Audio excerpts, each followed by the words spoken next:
प्रीति और नायरा दोनों 9वीं कक्षा में पढ़ती थी।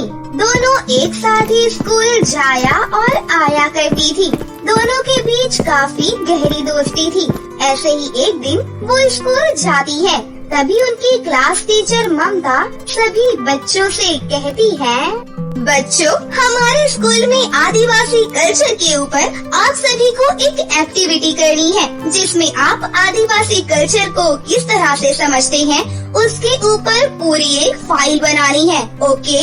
दूसरा, आदिवासी कल्चर के हिसाब से आप सभी को एक एक ड्रेस लेकर आना है और उस ड्रेस को पहनकर आप सभी बच्चों को आदिवासी डांस करके दिखाना है। जिन बच्चों का परफॉर्मेंस अच्छा होगा उसे फर्स्ट प्राइज मिलेगा।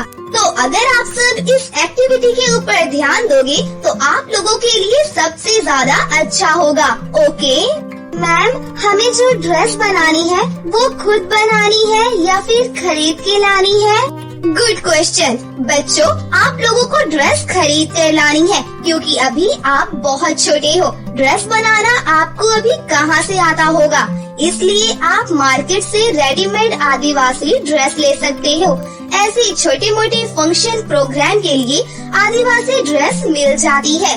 सब कुछ इस थीम के अकॉर्डिंग ही फिक्स होगा। ओके ठीक है मैम, हम आदिवासी ड्रेस खरीद लेंगे।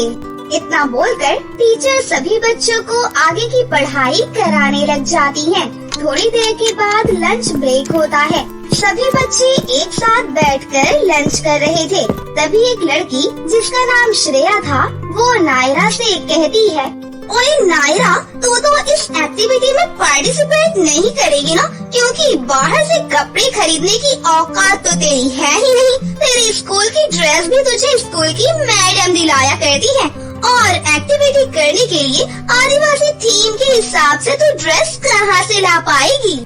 श्रेया, तू अपने बारे में टेंशन ले और नायरा क्या पहनेगी क्या नहीं पहनेगी ये सब उसकी और मेरी टेंशन है, वो हम सब देख लेंगे। तू अगर अपने ऊपर ज्यादा ध्यान देगी तो तेरे लिए बेहतर होगा। कहीं ऐसा ना हो कि तेरा ध्यान नायरा के ऊपर ही रहे और फर्स्ट प्राइज नायरा ही ले जाए। फर्स्ट प्राइज लेने के लिए थोड़ी मेहनत करनी पड़ेगी और उसके लिए थोड़ा पैसा भी खर्चा करना पड़ेगा, जैसे एक्टिविटी फाइल बनाना, थीम की ड्रेस सेलेक्ट करना।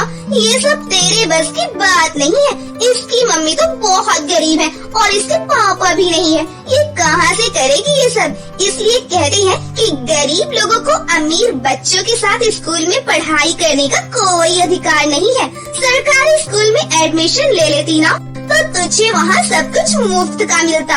श्रेया, तुम्हें जो कहना है कह लो, वक्त अपने आप ही बता देगा कि किसको सरकारी स्कूल में पढ़ने की जरूरत है और किसको प्राइवेट स्कूल में पढ़ने की। और वैसे भी स्कूल चाहे सरकारी हो या प्राइवेट, वहाँ पर हमें अच्छी चीजें सिखाई जाती है। लेकिन स्कूल बदनाम तभी होता है जब उस स्कूल में तुम जैसे बच्चे पढ़ रहे हो। ऐसे ही थोड़ी देर के बाद स्कूल की छुट्टी हो जाती है। सभी बच्चे अपने घर चले जाती हैं और नायरा बहुत ज्यादा उदास होती है। उसे उदास देखकर उसकी माँ रीमा, जो कि सिलाई का काम करती थी, उसके पास जाती है और कहती है, क्या हुआ मेरी बेटी नायरा, तू तो बहुत उदास नजर आ रही है। सब कुछ ठीक तो है ना? कहीं किसी ने कुछ कहा तो नहीं? आज तेरा टेस्ट हुआ क्या? उसमें गंदे नंबर आए हैं? नहीं माँ, ऐसा कुछ नहीं है। तो फिर क्या बात है बेटा, मैंने तो तेरी फीस भी जमा कर दी, फिर तू उदास क्यों है? स्कूल में किसी ने कुछ कहा? मतलब बुक, ड्रेस सब कुछ है तो तेरे पास, फिर क्यों दिक्कत हो गई मेरा बच्चा? माँ, स्कूल में ना आदिवासी थीम के ऊपर एक्टिविटी हो रही है और उसने मुझे आदिवासी कल्चर के ऊपर एक फाइल बनानी है और उस फाइल को बनाने में थोड़ा सा खर्चा आएगा। बेटा टेंशन मत ले, फाइल बनाने के लिए जो भी खर्च आएगा वो मैं तुझे दूंगी ना। फिर इतना उदास क्यों हो रही है? और इसमें उदास होने वाली क्या बात है? तो ये सोच रही है कि तेरी माँ गरीब है इसलिए सब कुछ हो जाएगा। तेरी माँ दिन रात मेहनत कर रही है अपनी बेटी के लिए। माँ, मुझे आदिवासी थीम के हिसाब से ड्रेस भी लेनी है। आप मेरे साथ अगर मार्केट चलो तो हमें ड्रेस का रेट पता चल जाएगा उस हिसाब से हमें अपना बजट भी तो बनाना पड़ेगा ना। अरे तू टेंशन मत ले, आज शाम को तेरे साथ मैं मार्केट चलूंगी। तुझे जैसी ड्रेस लेनी होगी मुझे बता देना, हम वहाँ से ड्रेस देख लेंगे कि कितने तक आती है, ठीक है? शाम को नायरा अपनी माँ के साथ मार्केट जाती है। दोनों माँ बेटी एक दुकान पर जाती है और आदिवासी थीम के हिसाब से ड्रेस देखने लगती है। ड्रेस काफी ज्यादा महंगी थी क्योंकि ये ड्रेस बहुत ही स्पेशल टाइप की थी, जैसे कि कोई पैसिफिक थीम पार्टी हो या फिर स्कूल के बच्चों के फंक्शन हो, इसलिए ये ड्रेस महंगी आ रही थी। दोनों थोड़ा सा टेंशन में आ जाती हैं। नायरा की माँ बहुत ही ज्यादा ध्यान से ड्रेस को देख रही थी। ऐसे ही थोड़ी देर के बाद वो दोनों घर वापस आ जाती हैं। तभी नायरा माँ से कहती है, माँ एक काम करते हैं, जो ड्रेस हमने देखी थी वो बहुत अच्छी तो थी लेकिन वो काफी ज्यादा महंगी थी। इतनी महंगी ड्रेस पर छोटी सी परफॉर्मेंस के लिए इतना पैसा लगाना ठीक नहीं है, इसलिए रहने देते हैं। अरे नहीं बेटा, ऐसे थोड़ी ना होता है। तेरी माँ सिलाई जानती है, मुझे अच्छे अच्छे कपड़े बनाने आते हैं। दूर दूर से लोग मेरे पास सिलाई करवाने आते हैं और तुझे क्या लगता है तेरी माँ पीछे हट जाएगी? ऐसा बिल्कुल भी नहीं है बेटा। आदिवासी थीम की ड्रेस बनाना मेरे बाएं हाथ का खेल है, बल्कि मैं तो उससे कई ज्यादा सुंदर ड्रेस बनाऊंगी तेरे लिए। आदिवासी थीम में क्या होता है, उस कल्चर में कुछ लोग पत्तों की ड्रेस पहनते हैं और मैं तुझे पत्तों का लहंगा बनाकर तैयार करके दूंगी। उसी लहंगे को तू पहनकर आदिवासी कल्चर को और अच्छे से बता पाएगी और हम उसमें ओरिजिनल पत्तों का ही इस्तेमाल करेंगे, ठीक है? सच में माँ, आप मेरे लिए वो लहंगा बना दोगी?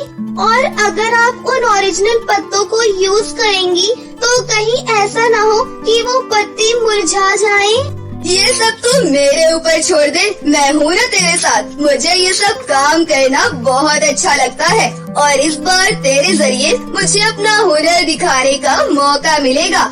तुझे पता है मैं फैशन डिजाइनर बनना चाहती थी, लेकिन गरीबी के कारण और बुरे माहौल के कारण मैं कुछ भी नहीं कर पाई। लेकिन फैशन डिजाइनर ना सही, छोटी मोटी दर्जी ही बन गई और अब मुझे ऐसा लग रहा है कि मेरी पहली क्लाइंट मेरी बेटी है। उसके लिए मैं आदिवासी थीम के हिसाब से लहंगा तैयार करूँगी। इस तरह से नायरा की माँ अपनी बेटी के लिए मार्केट से ड्रेस बनाने का बहुत सारा सामान ले आती है।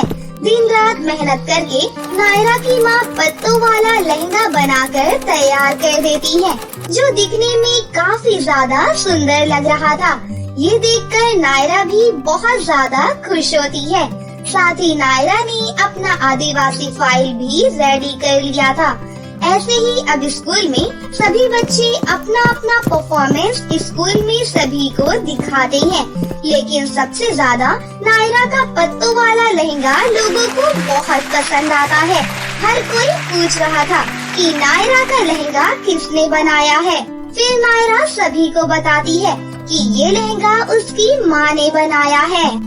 अरे वाह, तुम्हारी माँ तो सच में डिजाइनर है। हमें नहीं पता था कि तुम्हारी माँ के अंदर इतना हिडन टैलेंट है। मैं तो कहती हूँ उन्हें अपने टैलेंट को निखारना चाहिए। इस तरह से नायरा ये कंपटीशन जीत जाती है। साथ ही उसकी माँ को अब अलग अलग लहंगे बनाने के ऑर्डर आने लगते हैं, जिसके जरिए धीरे धीरे नायरा के घर की आर्थिक हालत भी पहले से बेहतर हो जाती है। इस तरह से दोनों माँ बेटी मेहनत करते हुए अपने जीवन में आगे बढ़ती है और हंसी खुशी से अपनी जिंदगी जीने लगती है। सोनिया जल्दी जल्दी सिलाई मशीन पर कपड़े सिल रही होती है कि तभी कोई दरवाजा खटखटाता है। अरे सोनिया, घर पर हो क्या? जी हाँ, अंदर आ जाइए। अरे मिताली जी, आप यहाँ पर? लहंगा सिल गया क्या सोनिया? जी हाँ मिताली जी, ये लीजिए। जैसा आपने बताया था मैंने बिल्कुल वैसा ही सिला है। अरे वाह सोनिया, तुमने तो कमाल ही कर दिया। कितना बढ़िया लहंगा सिला है तुमने, वो भी परफेक्ट फिनिशिंग के साथ। तुम इतने अच्छे कपड़े सिलती हो, तुम्हारे सिले हुए कपड़े अच्छे खासे टेलर को टक्कर दे सकते हैं। तुम बाजार में अपनी एक टेलर की दुकान क्यों नहीं खोल लेती? इससे तुम ज्यादा पैसे भी कमाओगी और तुम्हारी सिलाई की पहचान भी बढ़ेगी, जिससे तुम अपनी 5 बेटियों को अच्छी जिंदगी दे सकोगी। मिताली जी, कौन सी माँ अपनी बच्चियों को अच्छी जिंदगी नहीं देना चाहती, मगर एक टेलर की दुकान खोलने के लिए हुनर के साथ साथ पैसे भी तो चाहिए, जो कि अभी मेरे पास नहीं है। मैं गरीब दर्जी दिन रात कपड़े सिलकर बस इतना ही कमा पाती हूँ, जिससे मैं 2 वक्त की रोटी अपनी बच्चियों को खिला सकूँ। ऐसा कहते हुए सोनिया की आंखों में आंसू आ जाते हैं। सोनिया के हाथों में कपड़े सिलने का गजब का हुनर था। उस गरीब दर्जी के पास ग्राहकों को खींच कर ले आता था, मगर दिन रात की मेहनत के बाद भी उसे कुछ ज्यादा पैसे नहीं मिलते थे। कुछ सालों पहले सोनिया की शादी पंकज से हुई थी, जिससे सोनिया 5 बेटियों की माँ बन गई। पंकज ने कभी भी अपनी जिम्मेदारी को समझा ही नहीं। वो एक नंबर का दारूबाज था। ऐसे में अपनी 5 बेटियों का पेट पालने के लिए वो गरीब माँ हालात से मजबूर हो गई थी और घर में कपड़े सिलने लगी थी। दर्जी के काम से सोनिया जो 2 पैसे कमाती, वो बेटियों की भूख मिटाने में खर्च हो जाते थे, जिस कारण सोनिया अपनी बेटियों के लिए साल भर में भी 2 जोड़ी कपड़े भी नहीं दिला पा रही थी। मगर जब उसकी बेटियों ने वो लहंगा देखा, तो वो उम्मीद से अपनी माँ को बोलती हैं, माँ, मिताली आंटी ने वो झमरे वाली फ्रॉक किसके लिए बनवाई थी? 7 साल की प्रीति के मुंह से लहंगे का अजीबोगरीब नाम सुनकर सोनिया अपनी बेटी की तरफ देखकर मुस्कुराते हुए कहती है, प्रीति, उसे झबरे वाली फ्रॉक नहीं बल्कि उसे लहंगा कहते हैं, और मिताली आंटी ने वो लहंगा अपनी बेटी के लिए सिलवाया था। माँ, मुझे भी वैसा ही लहंगा पहनना है, मुझे भी वही पहनना है। हाँ माँ, हमें भी वैसे ही लहंगा चाहिए। आप ही बताओ माँ, आखिर कब तक आपकी बेटियाँ ये फटे कपड़े पहनकर घूमती रहेंगी? जब हम अपनी जैसी बाकी लड़कियों को नए नए कपड़े पहनकर घूमता हुआ देखती है ना माँ, तो हमारा भी बहुत मन करता है कि हम भी नए कपड़े पहने। बोलो ना माँ, तुम हमारे लिए वैसा लहंगा सिलोगी ना माँ? बोलो ना माँ। अपनी 5 साल की मासूम बच्ची की जिद पर उस गरीब दर्जी माँ की आंखों में आंसू भर आते हैं और वो अपनी बेटी प्रीति को गले से लगाकर कहती है, हाँ प्रीति, तुम्हारी ये दर्जी माँ तुम सबके लिए लहंगा जरूर सिलेगी। कई दिनों तक दिन रात लोगों के कपड़े सिलकर सोनिया अपनी बेटियों की एक ख्वाहिश पूरी करने के लिए जैसे तैसे पेट काट कर थोड़े पैसे जमा करके लहंगा सिलने के लिए थान का कपड़ा खरीदने बाजार जाती है। ये कपड़ा लहंगा सिलने के लिए बहुत बढ़िया रहेगा। भैया, ये थान का कपड़ा कितने का है? अरे, ये एक पूरा टुकड़ा 500 रुपए का है। ये थान का कपड़ा तो बहुत ही ज्यादा महंगा है। अरे, मेरे पास तो इतने पैसे भी नहीं है। भैया, ठीक लगा लो। मैं क्या यहाँ धनिया बेच रहा हूँ जो भाव घटा दूँ? सिल्क का कपड़ा है तो महंगा तो होगा ही ना।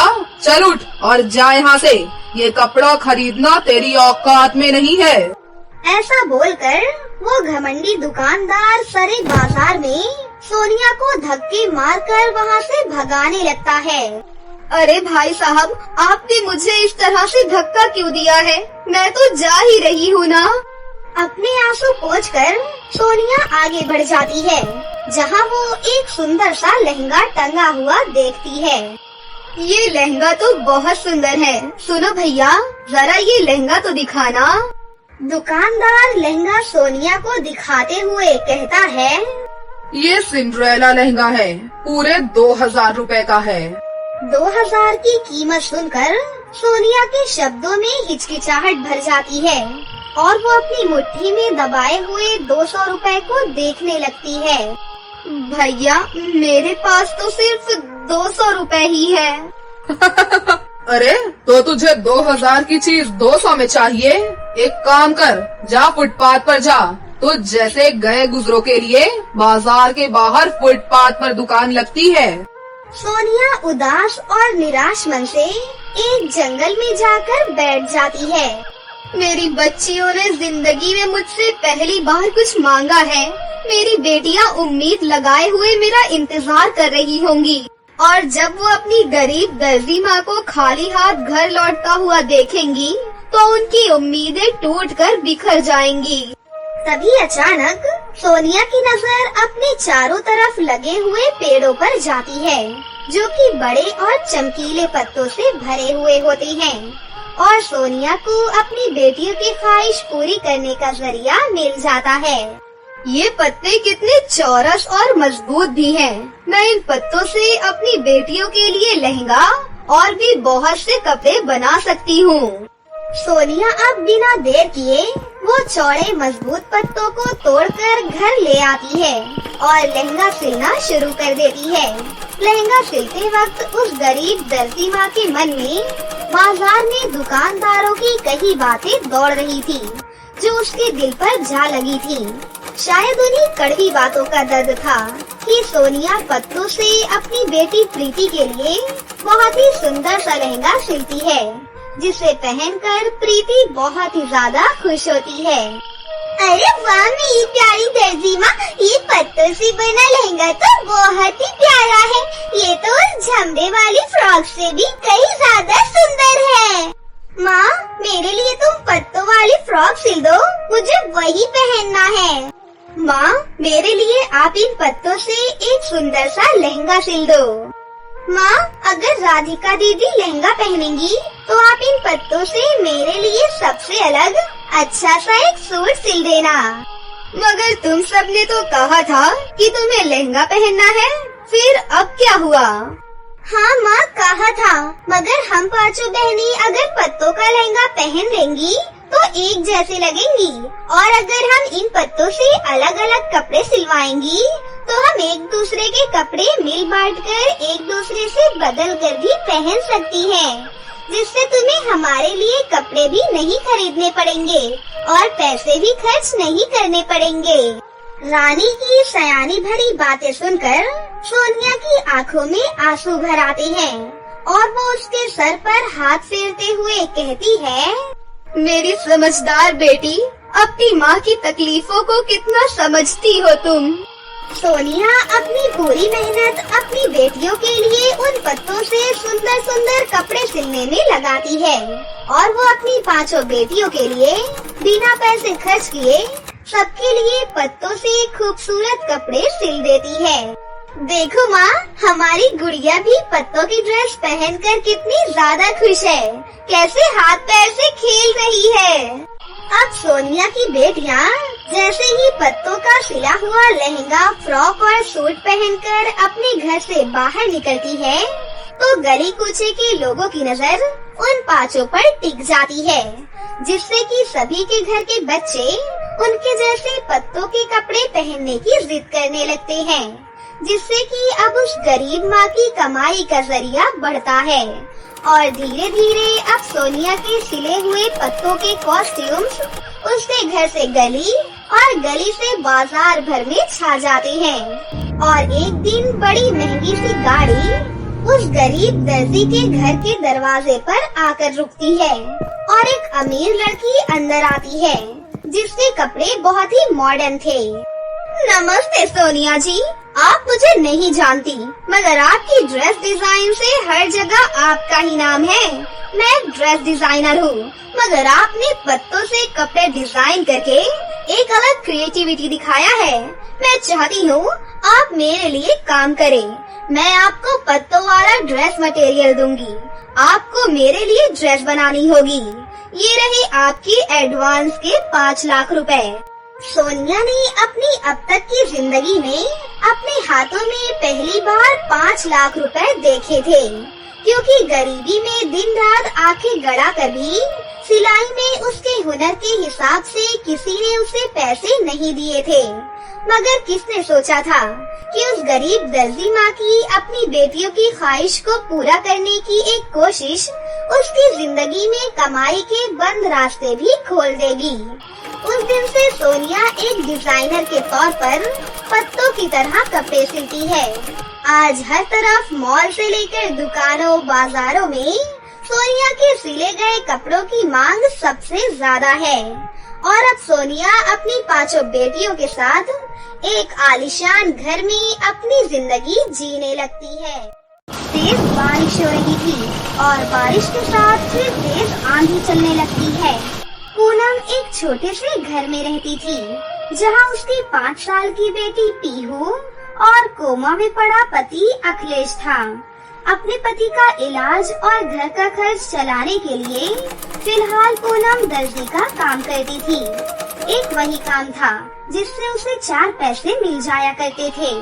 तभी आंगन में ढेर सारे पत्तों को देखकर पूनम कहती है, ओहो, मैं तो यहाँ की सफाई कर करके पागल हो चुकी हूँ। पता नहीं कोयल ने ऐसी जगह पेड़ ही क्यों लगाया है। उनके घर में तो फल फ्रूट गिरते हैं, यहाँ पत्ते पत्ते गिरने लग जाते हैं। रोज सुबह शाम इनकी सफाई करनी पड़ती है। माँ, मुझे बहुत भूख लगी है, बारिश भी हो रही है। माँ, आप पकौड़े बना दो ना। बेसन तो है नहीं, आटे के ही बनाकर खिला देती हूँ। और ये पत्ते बारिश के कारण गीले हैं, सूखते ही इन्हें जला दूंगी। पीहू बेटी, तू अंदर चल, भीग जाएगी वरना मैं आ रही हूँ। फिर पूनम अपनी बेटी के लिए आटे के पकौड़े बनाकर उसका दिल रख देती है और अपने पति के सर पर हाथ रखकर कहती है, अजी, आपको कोमा में गए 3 महीने हो गए हैं, अब तो आंखें खोल लीजिए। डॉक्टर कहते हैं कोमा में गया हुआ आदमी भी हमारी सारी बातें सुनता है। मेरे लिए ना सही, अपनी बेटी के लिए ही आ जाइए, आपके बिना अच्छा नहीं लगता है। माँ, आपने तो खाया ही नहीं, आप भी खा लो, आपने बहुत ही अच्छे पकौड़े बनाए हैं। तू खा लेगी तो मेरा पेट वैसे ही भर जाएगा बेटी। कुछ देर बाद बारिश बंद हो जाती है और पत्ते भी सूख जाते हैं, तो पूनम उन पत्तों को जला देती है। ऐसे ही अगले दिन भी आंधी की वजह से उसके आंगन में फिर से हरे पत्ते टूटकर गिर जाते हैं। ओहो, आज फिर से ये पत्ते इकट्ठे हो गए। मैं तो इनकी सफाई कर करके हद से ज्यादा परेशान हो गई हूँ। अब कितना कहूँ पड़ोसन को भी। एक तो ये पत्ते किसी काम में आने को भी राजी नहीं है। आज मैं इन्हें जलाऊंगी भी नहीं। इनको जलाते जलाते मेरी माचिस की 4 डिब्बियाँ खत्म हो जाती हैं। सिलाई का भी काम बाकी है। आज 2 जनों का ब्लाउज तैयार करके देना है। पूनम आंगन में झाड़ू लगाकर पत्ते को इकट्ठा कर देती है। फिर अपनी सिलाई मशीन पर बैठकर ब्लाउज को सिलने लगती है कि तभी टीना नाम की एक लड़की वहाँ पर आती है और पूनम से कहती है, हेलो आंटी, मुझे माँ ने भेजा है, आपने उनके दोनों ब्लाउज तैयार कर दिए हैं? हाँ बेटा, बस अभी तैयार करके रखे हैं। ठीक है, दरअसल मैं आपसे एक और बात कहने आई थी। मैं बहुत बड़े बड़े फैशन डिजाइनर और शोरूम में गई हूँ। जितना हो सकता था मैंने उतनी खोजबीन भी की है, सब्यसाची भी और यहाँ तक कि अंबानी के कपड़ों की भी, लेकिन मुझे कुछ भी पसंद ही नहीं आ रहा। मुझे शादी का लहंगा इतना डिफरेंट चाहिए जो किसी ने आज तक ना कभी पहना हो और ना ही देखा हो, ना उस लहंगे के बारे में किसी ने सुना हो। माँ ने बताया था आप काफी अच्छी दर्जी हैं, बस इसीलिए मैं आपके पास आई हूँ और मेरी शादी में सिर्फ 15 दिन है। अब आप मेरा ब्राइडल लहंगा तैयार कर दीजिए। आप जितना बोलेंगी मैं उतना पैसा दूंगी। तुम मेरे पास बहुत भरोसे से आई हो, मैं तुम्हारी इच्छा को जरूर पूरा करूंगी और पैसे जायज ही मांगूंगी। या तो तुम्हारी इच्छा हो वरना मेरी तरफ से तुम्हारे लिए तोहफा। नहीं आंटी, अगर मैंने आपसे कुछ बड़ी चीज की डिमांड की है तो आपको उसकी कीमत तो जरूर मिलेगी। फिलहाल मैं चलती हूँ, मेरे पास कोई कपड़ा नहीं है क्योंकि मुझे समझ ही नहीं आया कि किस चीज का मुझे लहंगा चाहिए। अब वो चीज भी आप ही डिसाइड कर लेना। इतना कहकर टीना ब्लाउज लेकर वहाँ से चली जाती है। वहीं पूनम उसकी बातों में काफी ज्यादा डूब जाती है कभी बर्तन साफ करते हुए उस बारे में सोचती है, तो कभी खाना पकाते हुए। 3 दिन बाद अभी तक मुझे समझ ही नहीं आया कि मैं ऐसी किस चीज का लहंगा बनाऊं उसके लिए जो उसे काफी अच्छा लगे। ऐसी क्या चीज है जो लोगों ने ना देखा है और ना सुना है। माँ, 3 दिन से आप यही बात बोल बोल कर सोचे जा रही हो। सोने का समय हो गया है। आज मुझे आप कोई कहानी सुनाओ ना। चलो। अरे हाँ माँ, आज के जमाने में आप सिलाई करती हो तो लोग अच्छे अच्छे कपड़े पहनते हैं। पहले तो ये होता नहीं था, तो लोग क्या पहनते थे माँ? मेरी गोद में सर रख, मैं तुझे एक कहानी सुनाती हूँ। पहले सभी लोग जंगल में रहते थे, जो कि पूरी तरीके से इंसान भी नहीं थे। तुम उन्हें हमारे पूर्वज भी कह सकती हो। पहले ये सब सिलाई धागे की मशीन नहीं थी, तो वो लोग पेड़ पत्तों और जानवरों को ही खाया करते थे और पेड़ के पत्तों और जानवरों की खाल से ही अपने शरीर को ढक लिया करते थे। उसी के कपड़े पहनते थे। अच्छा माँ, ऐसा होता था? मुझे तो पता ही नहीं था। हाँ बेटा, अरे आइडिया, पहले के जमाने में भी तो लोग पत्तों के कपड़े पहनते थे। क्यों न मैं टीना बिटिया के लिए कुछ पत्तों से रिलेटेड ही ब्राइडल लहंगा बनाऊं? हाँ, ये बिल्कुल ठीक है। वैसे भी मेरे आंगन में तो ढेर सारे पत्ते रहते हैं। तभी वो दोनों सो जाती हैं। अगले दिन पूनम उठकर उन पत्तों को इकट्ठा कर लेती है। फिर इकट्ठे किए हुए पत्तों से वो टीना के लिए एक सुंदर सा लहंगा बना देती है। अच्छा तो लग रहा है, पर दुल्हन का जोड़ा हो और लाल रंग के पत्ते न आजमाऊं, ऐसा कैसे हो सकता है? तभी पूनम घर से थोड़ी दूर लाल रंग के पत्तों वाले पेड़ से पत्ते लेकर आती है और उससे भी लहंगा, चुन्नी और ब्लाउज तैयार कर लेती है। अगले दिन जब टीना आती है तो वो अपने सुंदर से लहंगे को देखकर कहती है, अरे आपने तो सच में मेरी बात को साबित कर दिया। ऐसा लहंगा कभी किसी ने ना देखा होगा और ना ही पहना होगा। मुझे ये बहुत अच्छा लग रहा है। Thank you aunty. शुक्रिया, मैं इतना अच्छा लहंगा भी बना सकती हूँ, मुझे नहीं पता था। ये सब तुम्हारी वजह से ही हुआ है। अरे नहीं नहीं, ये सब तो आपकी मेहनत है। परसों मेरी शादी है, आप आ जाना। और ये रही आपकी पेमेंट, पूरे 90,000 रुपए हैं। हे भगवान, इतने ज्यादा? बेटा तुमने ज्यादा दे दिए हैं। मेरी तो इतनी लागत भी नहीं लगी है। पर मेहनत और कलाकारी तो है।